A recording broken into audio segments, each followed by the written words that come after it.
നാം പുറപ്പെടുകയാണ്. എവിടേക്ക്? നാം നേരത്തെ തന്നെ ഭവതിയോട് പറഞ്ഞതല്ലേ, ഇന്ദ്രന്റെ ക്ഷണത്തെക്കുറിച്ച്. അമരാവതിയോളം പോകുന്നു. ഭൂമിയിലെ തപസ്വികളായ ഋഷിമാരെ ദേവേന്ദ്രൻ അമരാവതിയിലേക്ക് ക്ഷണിച്ചിരിക്കുന്നു.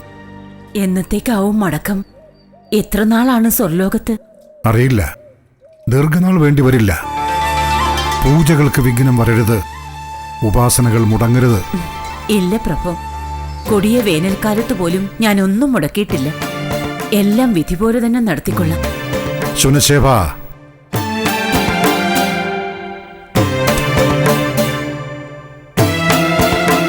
കൽപ്പിച്ചാലും ഗുരുദേവ. നീ നമുക്ക് പുത്ര തുല്യനല്ല, പുത്രൻ തന്നെയാണ്. അറിയാം ഗുരു.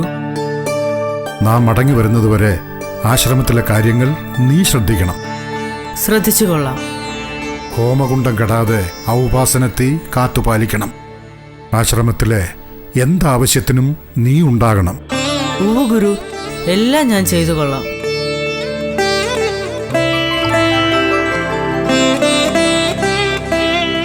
മംഗളമുണ്ടാകട്ടെ.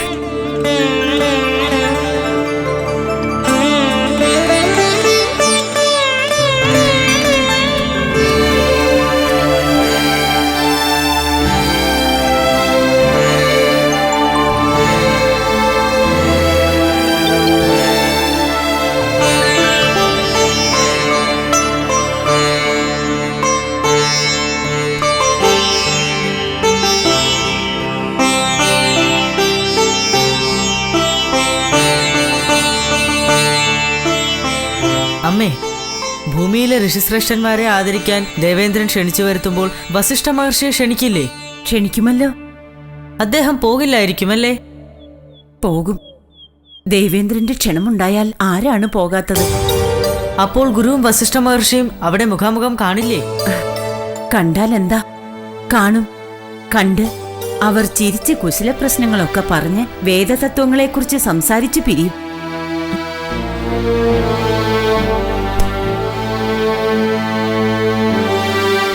അപ്പോൾ അവരുടെ നീരസം, വിരോധം? ഉണ്ണി, നീ കുട്ടിയാണ്.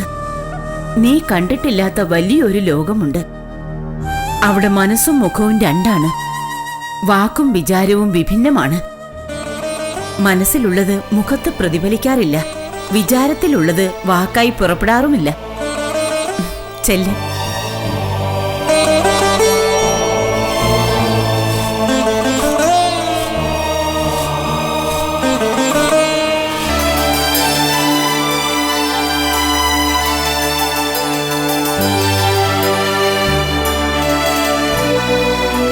ഭൂലോകത്തെ മഹാഋഷിമാരെ സ്വർഗലോകത്തേക്ക് ക്ഷണിച്ചത് നമ്മുടെ ഒരു സ്വകാര്യ ആനന്ദമാണ്.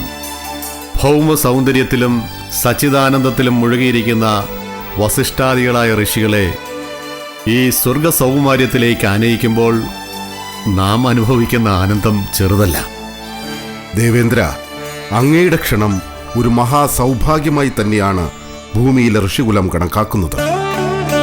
ഈ സ്വർഗീയ സൗഭാഗ്യങ്ങളോടോ ഇവിടുത്തെ സൗകുമാര്യത്തോടോ ഒരർത്ഥത്തിലും ആസക്തരല്ല ഞങ്ങൾ. എങ്കിൽ പോലും അങ്ങയുടെ ക്ഷണത്തിനും അങ്ങ് കാണിക്കുന്ന ഈ ഉപചാരത്തിനും ഞങ്ങൾ നന്ദി പറയുന്നു. അതേ വസിഷ്ഠ മഹർഷി, ഭൂമിയിലെ ഋഷിശ്രേഷ്ഠന്മാർ സുഖാസക്തരല്ല എന്നറിയാത്തവനല്ല നാം. നിങ്ങളുടെ ഹിതത്തിനു വിരുദ്ധമായി നിങ്ങളെ സ്വർഗീയ സുഖങ്ങളിലേക്ക് നയിച്ചുകൊണ്ടുവരാനും നാം ഒരുങ്ങുന്നില്ല.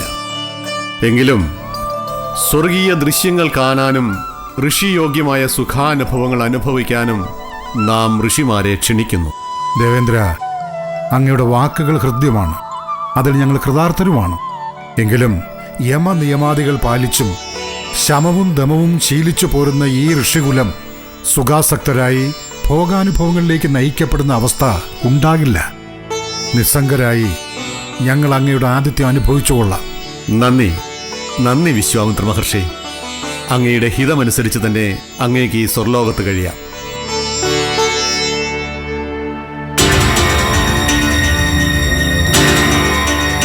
പിന്നെ ഇവിടെ പ്രഭാതവും സായാഹ്നവും യാമപ്പകർച്ചകളും പകലുകളും രാത്രികളുമില്ല. സ്വച്ഛസുന്ദരമായ പ്രകാശം, സ്വർഗീയമായ നിറവ്. അതുകൊണ്ട് ഋഷിമാരുടെ ജപാരാധനകൾക്ക് മുഹൂർത്തം നിശ്ചയിക്കുക പ്രയാസം. സൗരമാർഗം നോക്കി അത് അനുഷ്ഠിക്കുന്നതും അസാധ്യം. അതിനാൽ യുക്തമായ സമയങ്ങളിൽ ജപാരാധനയ്ക്ക് മുതിർന്നുകൊള്ളണം എന്നുകൂടി അപേക്ഷിക്കുകയാണ്. നന്ദി ദേവാധിപ. അങ്ങയുടെ ആദിത്യ മര്യാദ എന്തുകൊണ്ടും ശ്ലാഘനീയമാണ്. ഭൂമിയിൽ ഋഷികുലം ഈ കുലീന സൗഹൃദം മറന്നുപോകില്ല. നന്ദി മഹർഷി. പുറപ്പെട്ടാലും ഋഷിമാരുടെ ജപധ്യാനാദികൾക്ക് വേണ്ടത്ര സൗകര്യം ഇവിടെയുണ്ട്. വീണ്ടും കാണാം.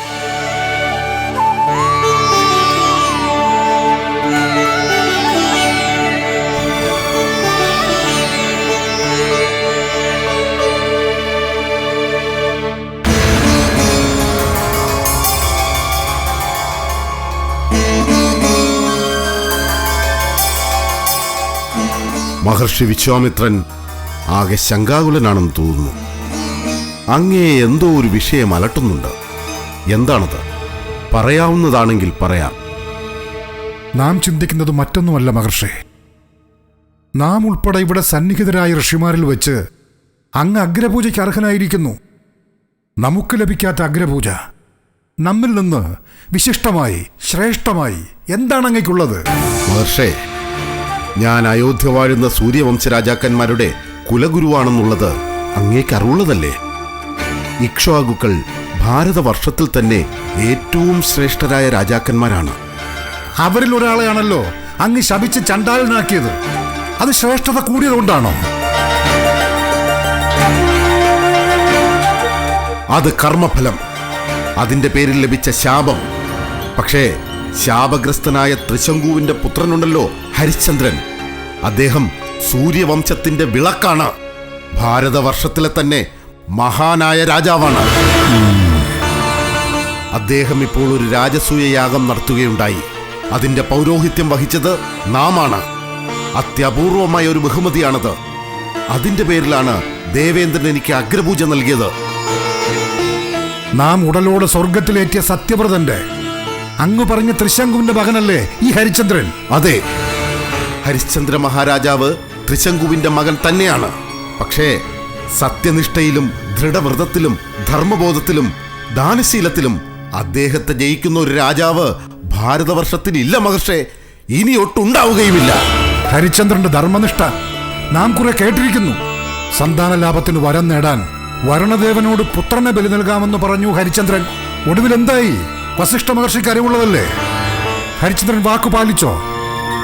പിന്നെ സ്വന്തം പുത്രനെ രക്ഷിക്കാൻ ശുനശേപൻ എന്ന ബ്രാഹ്മണകുമാരന് ബലി നൽകാൻ ശ്രമിച്ചതല്ലേ ഈ ഹരിചന്ദ്രൻ?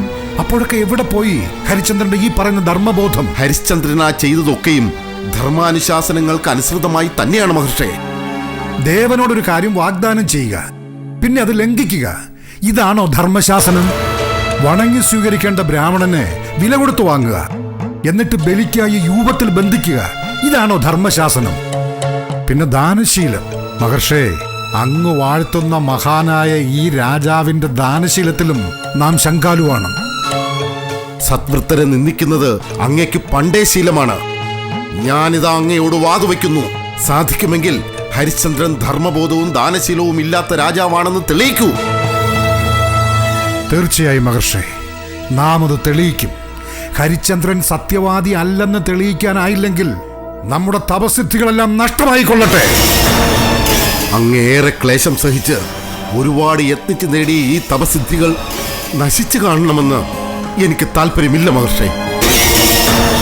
ഇല്ല മഹർഷേ, സംഭവിക്കാൻ പോകുന്നത് വിശ്വാമിത്രന്റെ തപസിദ്ധികൾ നഷ്ടപ്പെടുന്ന പരിണാമമല്ല, അങ്ങയുടെ രാജവിഗ്രഹം തകർന്നു വീഴുന്ന ദുരന്തമാണ്. അത് കാണാൻ കാത്തിരുന്നുള്ളൂ.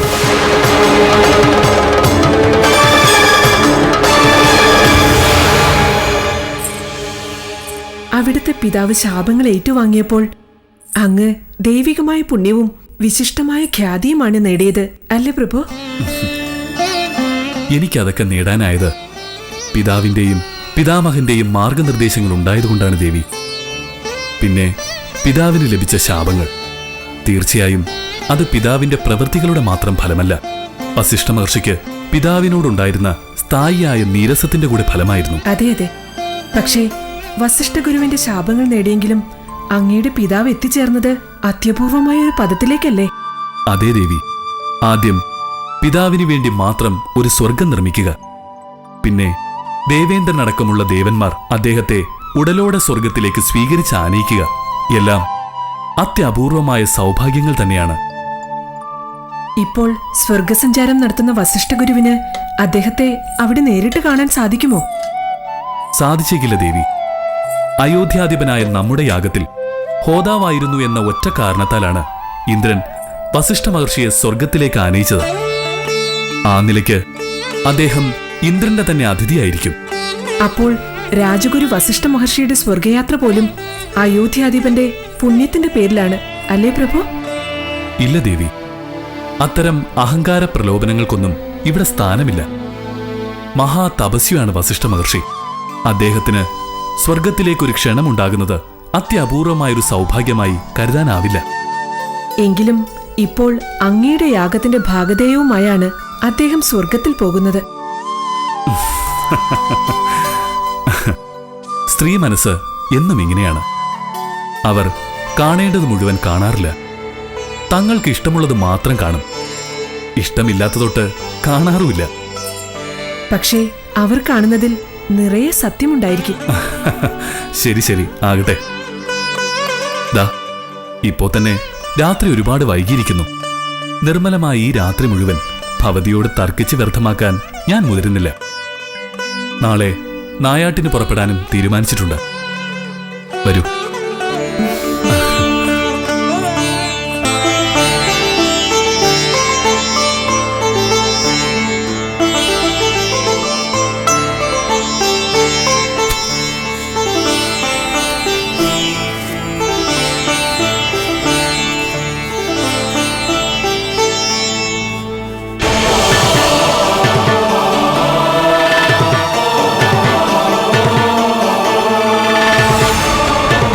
അമ്മേ, അതാ ഗുരു വരുന്നു.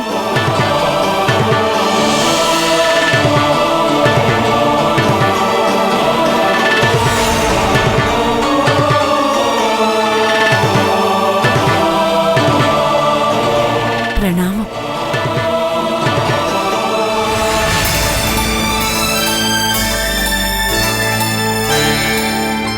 അങ്ങ് വളരെ ഗൗരവത്തിലാണല്ലോ. എന്തുണ്ടായി? ദേവേന്ദ്രന്റെ ഋഷിസംഗമത്തിൽ വസിഷ്ഠ മഹർഷിയും ഉണ്ടായിരുന്നു അല്ലേ? ഭവതിയെല്ലാം ദീർഘദർശനം ചെയ്യുന്നുണ്ട്. ദീർഘദർശിയായ ഒരു ഋഷിയുടെ ഭാര്യയ്ക്ക് ആ ദർശന ചാതുരി ഉണ്ടായിക്കൂടുന്നുണ്ടോ? അതെ, അതുണ്ടാകും, ഉണ്ടാകണം. വസിഷ്ഠനോട് ഒരു വാത് വച്ചിട്ടാണ് നാം പോന്നിട്ടുള്ളത്. വസിഷ്ഠനോട് വാതുവെക്കുന്നത് അങ്ങേക്കൊരു പുത്തൻ കാര്യമല്ലല്ലോ. പറഞ്ഞാലും എന്താണ് പുതിയ വിഷയം? ഇക്കുറി വിഷയം ഹരിചന്ദ്രനാണ്. ഹരിചന്ദ്രൻ ധർമ്മനിരതനായ ഒരു രാജാവല്ലെന്ന് നാം തെളിയിക്കാൻ പോവുകയാണ്. ഇതിനാണോ വസിഷ്ഠ മഹർഷിയുമായി വാതുവെച്ചത്? അതെ. ഹരിചന്ദ്രന്റെ കേമത്വത്തിന്റെ പേരിലായിരുന്നു സ്വർഗരാജ്യത്ത് വസിഷ്ഠന്റെ അഗ്രപൂജ. അവസാനിപ്പിക്കും നാം. ഹരിചന്ദ്രന്റെ പേരിലുള്ള വസിഷ്ഠന്റെ അഹന്ത നാം അവസാനിപ്പിക്കും. ഋഷിമാർ സ്വന്തം തപസിദ്ധിയുടെ പേരിൽ അഹങ്കരിക്കട്ടെ. അതിന്റെ പേരിൽ അഗ്രപൂജ നേടട്ടെ. നാം അംഗീകരിക്കും. രാജാസനത്തിന്റെ ഉച്ഛിഷ്ടം ഭുജിക്കുന്നത് സഹിക്കാം. പക്ഷെ ആ ഭോജനം അമൃതായി വിളമ്പുന്നത് സഹിക്കാനാവുന്നില്ല.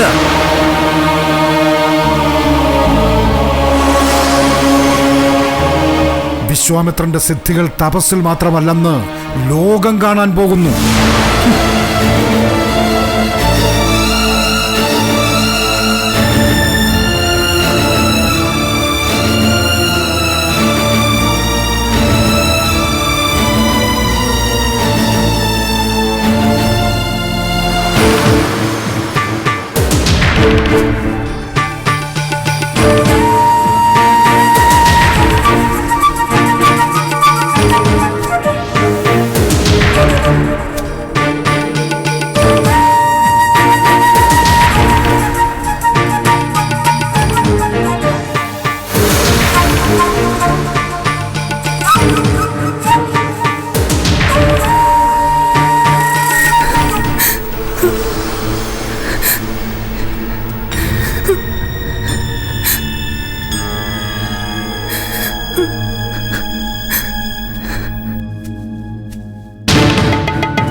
വൻമരങ്ങൾ വീഴുമ്പോൾ ചെറുതരുക്കൾക്കും കുറ്റിച്ചെടികൾക്കും നാശമണയാം.